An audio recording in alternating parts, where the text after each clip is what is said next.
Sri Lanka's external sector has strengthened further in June this year, with a marked contraction in the trade deficit as imports declined and exports increased marginally.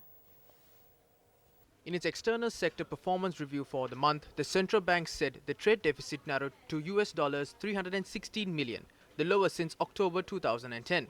The considerable reduction was due to the decline in import expenditure by 23.1% and an increase of export earnings by 5.8%. The main contributor for the reduction in imports were identified as 39.4% decrease in the importation of consumer goods, 67.2% decrease in personal vehicles, 17% decrease in fuel, and 82.1% in transport equipment. Vehicle registration also declined in June this year. The CBSO release notes that the growth in exports were driven by the improved performances in textile and garments and the rubber product exports.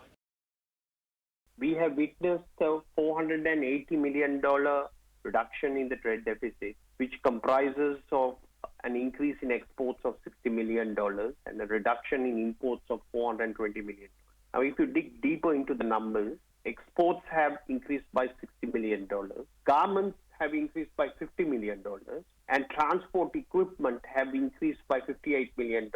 And we have seen a reduction in agricultural produce value that contributed to the $60 million increase in exports. The larger component came primarily from three components, the largest being transport equipment, which is a drop of $107 million. The second contributory factor has been personal vehicles, which have reduced by $99 million, and that can be explained by almost a 55% drop in personal vehicles. And the third contributor has been in fuel, which was $58 million. And the reason for that is that there's been slightly lower consumption